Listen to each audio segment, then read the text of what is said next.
Assalamualaikum dear students. So we are going to discuss 2011 Sin Judiciary past paper and it's a question number 2. Question number 1 हम already discuss कर चुके हैं. Now we are moving towards question number 2. ठीक है, तो question number 2 जो है basically वो पूरा ये है कि what are the principles on which the court will grant injunction. ठीक है, कौन से ऐसे प्रिंसिपल होते हैं जिनकी बुनियाद पर कोर्ट जो है वो इंजंक्शन जो है वो देती है. Principle on which a court grants an injunction. सबसे पहले हम देखते हैं कि ये इंजंक्शन जो है वो बेसिकली क्या होता है. अब यहाँ पे सिंपल मैंने आप लोगों के लिए इंग्लिश नोट्स भी तैयार किए हैं ताकि अगर आप इनको जो है वो लिखना चाहो तो वो आप नोट भी कर सकते हो और आप इनके साथ साथ इनको अंडरस्टैंड इजीली कर सकते हो. ठीक है, इंजंक्शन जो है वो एक इक्विटेबल रिलीफ होता है by which the court orders a party, यानी कि जिसमें कोर्ट जो है वो पार्टी को ऑर्डर करती है. ठीक है, या तो फिर टू डू यानी कि इस काम को किया जाए, or refrain from doing a particular act, या उसको रोकती है कि भाई ये काम मत करो, या तो करो, किसी से करवा भी सकती है कोर्ट कि भाई ये काम आपको यहाँ पे करना है, या फिर उसको रोकती है किसी पार्टी को कि ये काम नहीं करना. ठीक है, court do not grant injunction as a matter of right. ये आपको हमेशा समझना है कि जो इंजेक्शन जो होता है ना, जो बंदा लेने के लिए कोर्ट से जाता है, is a matter of right नहीं होता, यानी कि ये तो मेरा राइट है मुझे मिलना चाहिए, नहीं. कोर्ट इंजेक्शन देने से पहले कुछ ऐसे प्रिंसिपल हैं जिनको देखेगी, उनको मुद्दे नज़र रखते हुए उसके बाद ही आपको इंजेक्शन जो है अगर कोर्ट को लगता है तो ही आपको जो है वो दिया जाएगा. ये टोटल कोर्ट की डिस्क्रिशंस के ऊपर होता है. ठीक है, तो यहाँ पे जो है वो इक्विटी का प्रिंसिपल्स देखा जाता है, जस्टिस देखा जाता है कि भाई यहाँ पे इंसाफ का तकाजा पूरा हो रहा है. ठीक है, इन सारी चीज़ों को देख के फिर ही कोर्ट जो है वो इंजंक्शन ग्रांट करती है. सबसे पहला जो इसका प्रिंसिपल है वो हम देखते हैं, वो है प्राइमा फेशी केस. ठीक है, अब इसका मतलब क्या होता है. अब ये वो केस होता है जो ज़ाहिरी तौर पर इन favour of the plaintiff which needs a judicial protection until the final decision, यानी कि प्लेंटिव के मतलब कि प्राइमा फेस केस जो है वो ऐसा केस होता है जिससे लगे कि भाई वाकई में प्लेंटिव को नुकसान हुआ है, इसका केस बनता है, इसको एक जुडिशल प्रोटेक्शन चाहिए जब तक इसके केस का कोई फाइनल डिसीजन आ जाए, कुछ हो जाए एक साइड पे, तब तक इसको जो है इसका केस बनता है. ज़ाहिरी तौर पे लगता है कि भाई प्लेंटिव के साथ कुछ बुरा हुआ है और इसको जो है वो इंजंक्शन मिलना चाहिए. ठीक है, the applicant must show that there is a serious question to be tried and that they have a legal right which need protection. अब जो एप्लीकेंट है वो यहाँ पे शो करता है कि यहाँ पे भाई मतलब कि कुछ बहुत ज़्यादा उसको नुकसान हो रहा है और उसका जो लीगल जो राइट है वो वायोलेट हो रहा है जिसको प्रोटेक्शन की ज़रूरत है. The court does not decide the case finally at this stage. अब कोर्ट क्या करती है, फाइनली केस को डिसाइड नहीं करती इस स्टेज पे, तो क्या करती है कोर्ट, इंजंक्शन जो है वो दे देती है. ठीक है, it only examines whether the claim is not favourless, यानी कि जो क्लेम मतलब कि ये सिर्फ जो आपका प्राइमा फेशी केस जो है वो सिर्फ ये आपको बताता है कि ये जो क्लेम जो है वो फॉल्स नहीं है, रियल है. एक्चुअल में इसका कोई एप्लीकेंट का कोई लीगल राइट वायलेट हुआ है जिसका ये हकदार है और उस राइट को प्रोटेक्ट किया जाए, इसका एक ज़ाहिरी तौर पे एक रियल केस बनता है.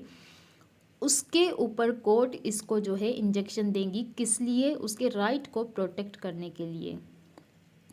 Balance of convenience. अब यहाँ पे इसका मतलब है the court grant injection where the balance it's in favour of the applicant, यानी कि एप्लीकेंट के फेवर में अगर ये चीज़ आ रही है. The court compares the inconvenience और hardship likely to be caused to both parties.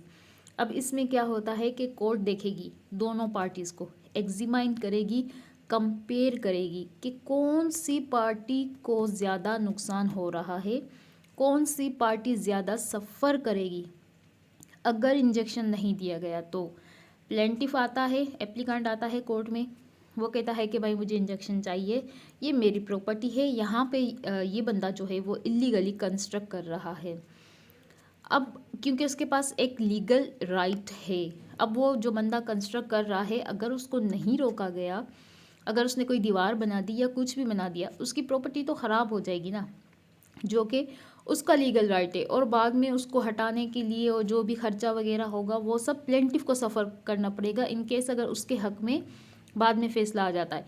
तो यहाँ पे मतलब कि ये कोर्ट देखेगी कि इंजेक्शन अगर रिफ्यूज़ करने से जो एप्लीकांट है उसको बहुत ज़्यादा नुकसान हो सकता है, उसको किसी किस्म का ग्रेटर हार्म या लॉस हो सकता है, तो कोर्ट जो है वो एप्लीकांट के फेवर में क्या करेगी, इंजेक्शन पास कर देगी, यानी कि उसको दे देगी। ठीक है, if refusal of injection cause a greater harm to the applicant than granting it would cause to the opposite party this principle is satisfied. ठीक है, तो अगर उसको एप्लीकांट को ज़्यादा नुकसान होता है तो फिर कोर्ट क्या करेगी, इंजेक्शन जो है वो उसके फेवर में दे देगी। यानी कि यहाँ पे कोर्ट जो है वो बैलेंस करेगी दोनों पार्टीज़ के बीच में, देखेगी कि किस पार्टी को ज़्यादा नुकसान हो रहा है। ठीक है, and the next is irreparable loss और इंजरी, यानी कि loss which can not be adequately compensated by damages or which can not be measured in money, यानी कि ऐसा नुकसान हो सकता है जिसकी जो भरपाई मतलब कि यूं कह दे कि कंपनसेट हो ही नहीं सकती, ना मनी में हो सकती है ना किसी दूसरे तरीके से हो सकती है। ठीक है, एक घर है जो कि एप्लीकांट कहता है कि ये मेरा घर है, मैं इसका ओनर हूँ, लेकिन किसी वजूहात के बेस पे वो अपना जो रियल जो है मतलब कि यूं कह ले के टाइटल वगैरह है कुछ भी है ओरिजिनल वो शो नहीं कर पा रहा, उसके लिए उसको कुछ टाइम चाहिए। ठीक है, तो अब अगर जो दूसरा बंदा है जो बी जो है, ठीक है, जो डिफेंडेंट है, वो अगर क्या करता है, उसको डैमेज करता है उसकी प्रॉपर्टी को, तो क्या होगा, जाहिर सी बात है एप्लीकांट को नुकसान होगा, क्योंकि घर उसका है भाई, वो उसके यूं समझ ले एंसेस्टर यानी कि अब्बा अजदाद की प्रॉपर्टी थी। तो वो कहता है कि वो ऐसी मतलब कि आपका नुकसान हो जो कि आप मतलब कि पैसों से उसकी भरपाई नहीं हो सकती, वो घर तो मिट जाएगा अगर वो ऐसा करता है, तो उस प्रॉपर्टी को अगर डिस्ट्रॉय करता है, उसकी जगह पे कोई न्यू कंस्ट्रक्शन करता है, तो वो घर तो चला जाएगा, दूसरा वैसा तो नहीं आ सकता ना। तो ये एडिक्वेटली कंपनसेटेड बाय डैमेजेस जो है इसमें वो नहीं होगा। ठीक है, the applicant must prove that if the injection is not granted they will suffer irreparable loss, यानी कि एप्लीकांट को यहाँ पर ये प्रूव करना होगा कि अगर इंजेक्शन ना दिया गया तो वो एक बहुत बड़े इरिपेरेबल लॉस को में जो है वो सफ़र कर सकता है।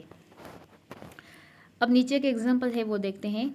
ए फाइल करता है suit claiming ownership of land and C का टेम्परेरी इंजेक्शन, यानी कि लैंड की जो ओनरशिप है उसके ऊपर ए फाइल करता है। ठीक है, और टेम्परेरी इंजेक्शन मतलब के कोर्स से मांगता है, किस लिए कि बी को रोका जाए कि वो उसके ऊपर जो है वो कोई किसी किस्म की बिल्डिंग वगैरह कंस्ट्रक्ट ना करे। ठीक है, अब यहाँ पे एप्लीकेशन देखते हैं इस केस की क्या बनती है। क्या ये प्राइमा फेसी केस है? अब जो टाइटल डॉक्यूमेंट शो कर रहा है A has a valid claim, उससे पता चल रहा है कि भाई ए का वैलिड क्लेम है, उसके पास लीगल राइट है, उसका एक केस बनता है जो कि उसने फाइल किया है। ठीक है, बैलेंस ऑफ कन्वीनियंस, कंस्ट्रक्शन में परमानेंटली चेंज दी प्रॉपर्टी। अब अगर बी ने कंस्ट्रक्शन कर दी उसकी लैंड के ऊपर, तो जाहिर सी बात है वो उस प्रॉपर्टी को जो है वो परमानेंटली चेंज कर देगी ना, वो तो अपने हिसाब से बना लेगा। Irreparable loss, once construction is a completed compensation is inadequate. अब उसने कंस्ट्रक्शन कर दी है, उस कंप्लीट हो गई है, अब उसकी क्या कंपनसेशन होगी, वो तो इनएडिक्वेट होगी ना, मतलब कि अब उसको हटाना करना वो तो उसके काम की नहीं है एप्लीकांट की, वो तो ये चीज़ यहाँ पे चाह ही नहीं रहा था जो यहाँ पे, अब वो इतना मतलब वो ख्वारी करेगा, उसको हटाना, ये करना, वो करना, वो करना, तो ये एक इरिपेरेबल लॉस हो जाएगा उसके लिए, एक बहुत बड़ा ट्रबल हो जाएगा। तो इस सिचुएशन में कोर्ट क्या करेगी, कोर्ट ग्रांट करेगी इंजेक्शन के बी को रोका जाए कि कंस्ट्रक्शन ना करे। कब तक? जब तक केस का फाइनल डिसीजन नहीं आ जाता। ठीक है, कुछ इंपॉर्टेंट पॉइंट कोर्ट ये भी देखती है कि जो एप्लीकांट कोर्ट में आ रहा है वो मस्ट क्लीन हैंड आए, यानी कि जो आपका क्लीन हैंड वाला डॉक्ट्रिन, यानी कि आप के हाथ साफ हो, इट मीन्स के आपके पास एक रियल टाइटल हो और किसी किस्म का फ्रॉड या बेड इंटेंशन से आप ना हो। ठीक है, दूसरा ये है कि स्टेटस को, यानी कि जब तक केस का फाइनल डिसीजन नहीं आता, स्टेटस को का मतलब है कि जो प्रॉपर्टी है, ठीक है, उसकी जो कंडीशन है, उसकी जो लुक है वो सेम एज इट इज़ रहे, यानी कि फाइनल डिसीजन तक ना वो ओनरशिप कहीं पे मतलब कि ट्रांसफ़र की जाए, ना उसके ऊपर किसी किस्म की कोई कंस्ट्रक्शन वगैरह हो, मतलब कि जब एप्लीकांट कोर्ट में आया जो पोजीशन उस प्रॉपर्टी की है वो टिल द फाइनल डिसीजन वैसी ही रहे। ठीक है, नो एडिक्वेट अल्टरनेटिव रेमेडी, कोई इसके अलावा एडिक्वेट या अल्टरनेटिव रेमेडी है ही नहीं जो कि कोर्ट दे सिवाय इंजंक्शन के। ठीक है, तो ये भी कुछ इंपॉर्टेंट पॉइंट्स है। ये सारी चीज़ें देख के कोर्ट क्या करती है, इंजंक्शन देती है किसी भी केस में।